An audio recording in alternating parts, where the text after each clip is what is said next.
out at Agic Entertainment now, and today I'm going to show you what we've been cooking up for we who are about to die with our next major update, Blood and Sand.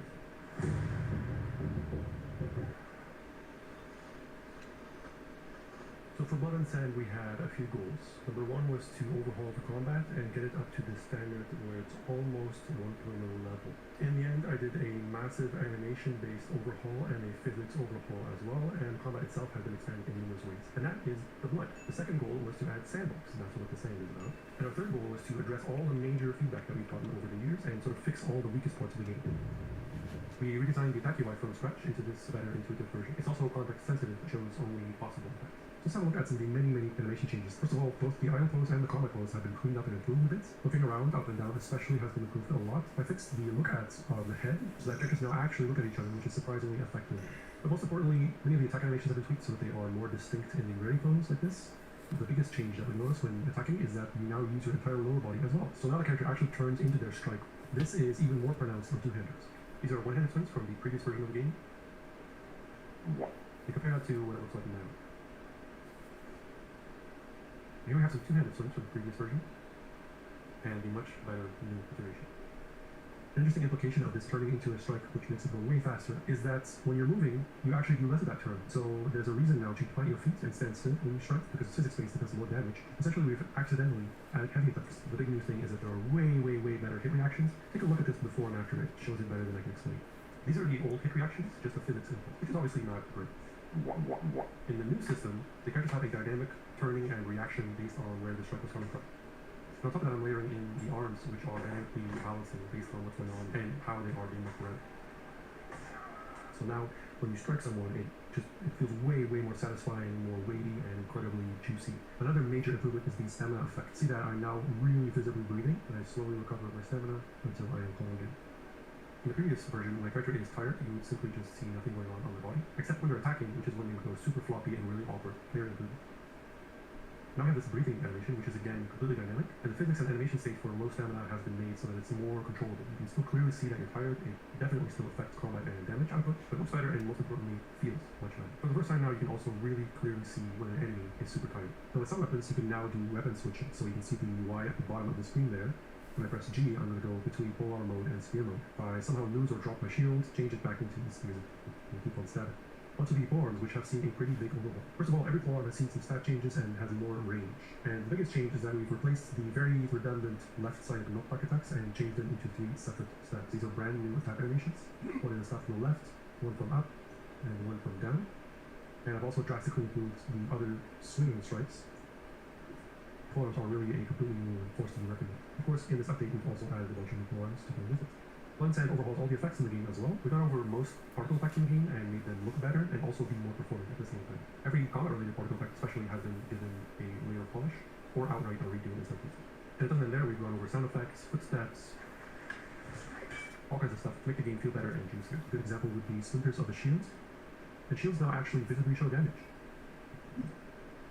Blood and Sand also has a bunch of less tangible features, such as a complete damage model overhaul and a vast improvement on the consistency of damage, as well as a bunch of big changes and fixes to things like knockbacks and so on, which sometimes just wouldn't work. It really is months of work and way too much to even remember, let alone sum up in this video.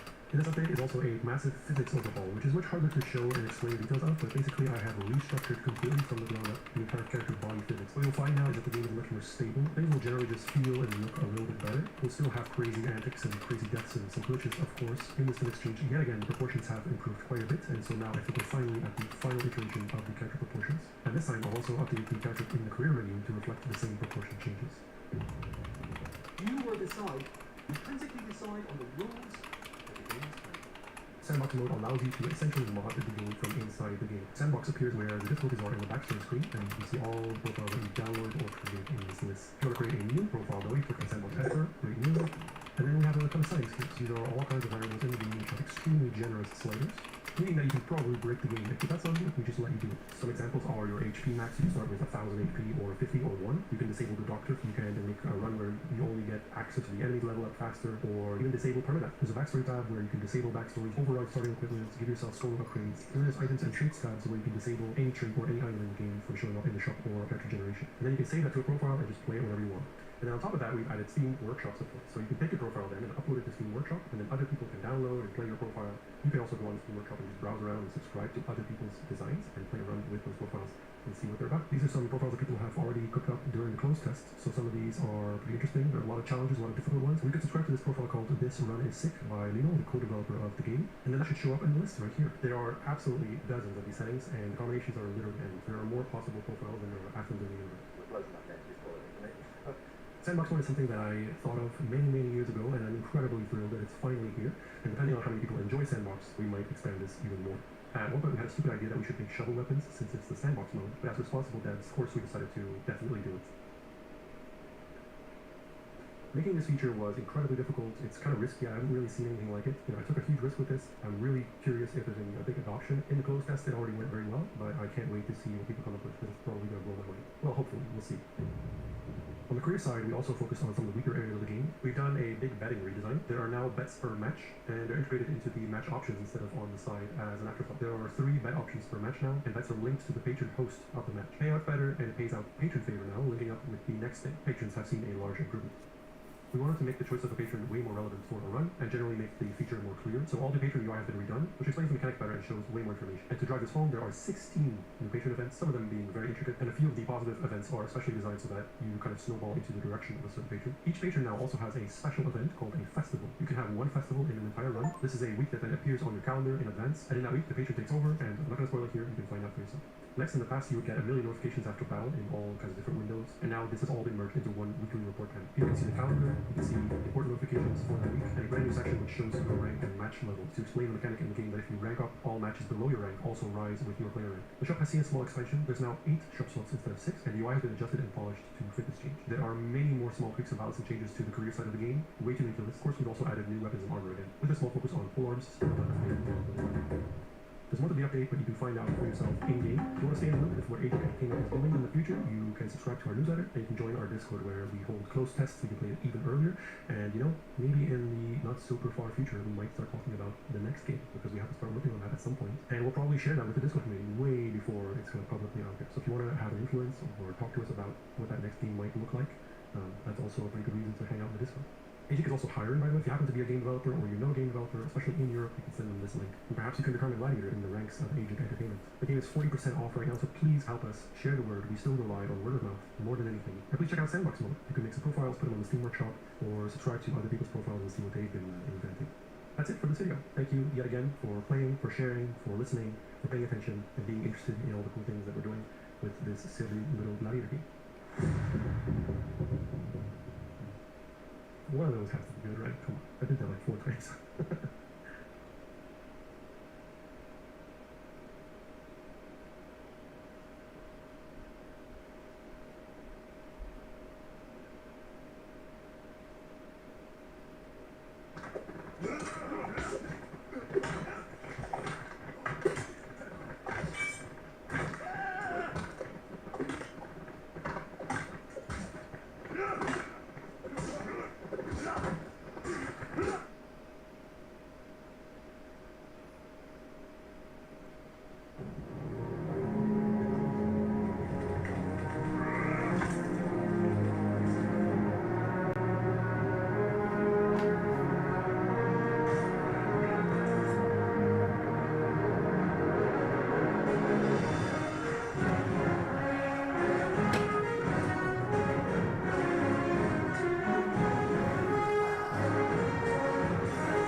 $200 million to develop Skull and Bones for a monumental failure, but this new indie developer comes out of nowhere, releases a demo for their pirate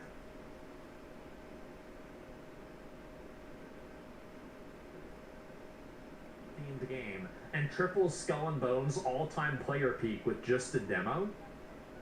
Is this true? Let me pause the music. I'll listen to the trailer. I haven't seen this. Wind Rose.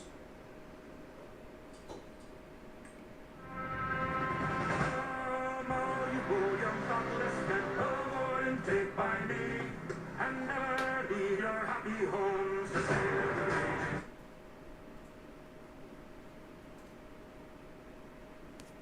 totally forgot.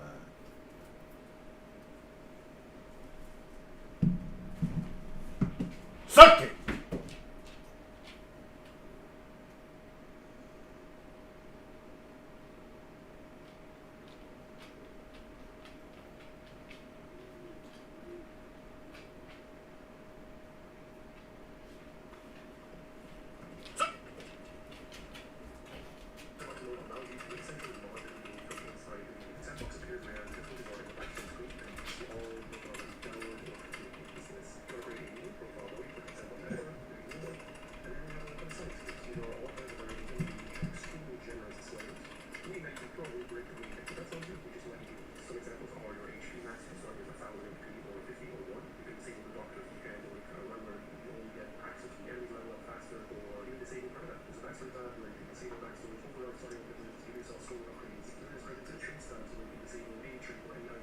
I totally forgot I was streaming. I just saw that this game came out, and I really want to play it. Like, I really, really want to play it. Excuse me. Oh, no.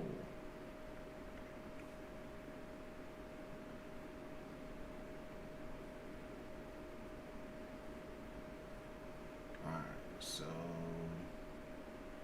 I'm just gonna go ahead and stream this another time,